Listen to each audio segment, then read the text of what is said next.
Hey guys, Luke here. So in this video we're going to talk about whether or not you should buy a trainer kite. So first off, what is a trainer kite? You can see we've got a trainer kite here on the sand. So it's a small kite. Essentially it's any kite that you can fly to learn to become a kite surfer that doesn't unbalance you while you're flying it. So typically they're these smaller style kites. You can see it's a different construction to your normal kite surfing kite. It's a ram air kite and it's something that you could sort of practice with before you get into kiting. And in this video we're going to talk about what are they good for, so what's a good reason to have a trainer kite, what they're not so good for, when you would buy one and when you wouldn't buy one. So let's get into it. Okay, so the goal of a trainer kite is really to develop some very basic kite surfing skills before you put a big kite into the air. Mainly because it's less critical, of course. If you crash your little trainer kite, or when it goes, if you steer it incorrectly, it doesn't really unbalance you, it doesn't pull you onto the ground, which a big kite would do. So in a typical lesson when you're learning to kite, you might fly a trainer kite for the first half hour of your lesson, just to get these very core, basic sort of steering and control methods down. And so let's put the kite up in the air and I'll show you what I mean.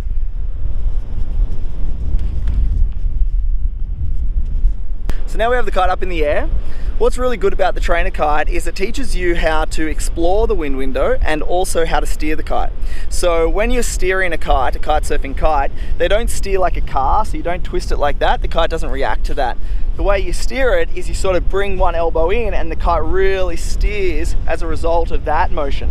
And so it does teach you that sort of side to side motion and exploring the wind window. So this whole area down here, basically we can explore it and see how the difference in power between when we're on the edge of the window and downwind. Now you'll learn all of that in your lessons, but it's a really good way to be able to practice that without having, the consequence of getting dragged down the beach. So now let's talk about what a trainer kite's not really good for. So what it's not really good for is developing the correct muscle memory like you're flying a big kite. Mainly because you can see it's only a two-line kite, it's not attached to our harness, so we're not really practicing a lot of the different motions that you'll be practicing with a big kite. And some instructors actually think that you develop bad habits with a little trainer kite like this. Really, like in the last point, it's all about just exploring the wind window quickly, getting that real core basic steering, but it's not about actually becoming proficient flying a big kite. It's also not something really that you use again. So if you're just getting into the sport and you think you want to train a kite plus a big kite, it's not something that you're going to keep pulling out. As soon as you move to the big kite, you're stoked on that. Of course, you're going out riding, so you're not really pulling this one back out of the cupboard. So it's sort of something that you'll use right at the very start, and then you probably won't use much again.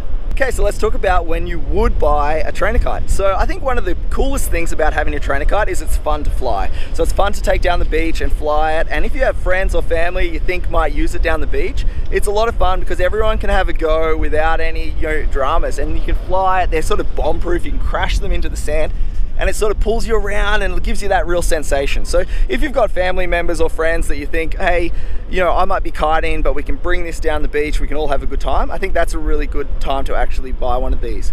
The other time is if it's going to be a long time before your first lesson. So let's say you're planning on taking kite lessons on your trip that you planned in 6 months or so, but you want to do something, I think a trainer kite's a really good time to get that as well. So you can get down the beach and play around, and you will actually get really good at it. You're having different exercises and flying it through the window and looping it and sort of skimming across the sand and all that sort of stuff is a lot of fun to do. And you will get some benefit out of it. I know one of our mates that learned here, he found a lot of similarities in it and he could tell also the differences in it. So you sort of get that feeling, so when you do progress to the big kite, it can help, particularly if you fly it for sort of 6 months and you get really good at it.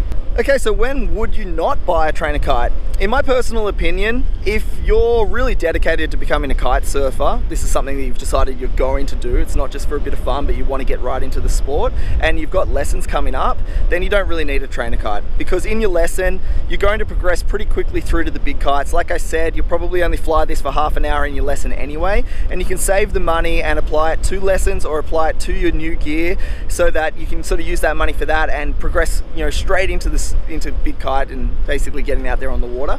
So that would sort of be my recommendation. depending on, you know, multiple factors. That's why there's no real sort of, you know, rule for everyone, because it really does depend if you're going to be able to play with it later and get it back out, or all of those factors. But hopefully that gives you a couple of points, a couple of takeaways you can take and decide whether or not the trainer kite's for you. Like I said, it's fun to have in the cupboard. We always pull it out. Our friends have a go. It's fun down the beach to do that. So that might suit you as well. But if you're just trying to get into the sport and you're thinking, do I need a trainer kite before I move to the big kites? You could probably just save that money, move straight into your lessons and get straight into the big kite stuff. So that's it for this video. Thanks for watching, guys. Luke and Francis here from Flukes Kitesurfing. If you are just getting into kiting and you're looking for a lot more lessons, we do also have a full course. We'll put the link in the description of this video so you can check that out if you just get into the sport as well. Thanks again, Luke here, and we'll see you in the next video.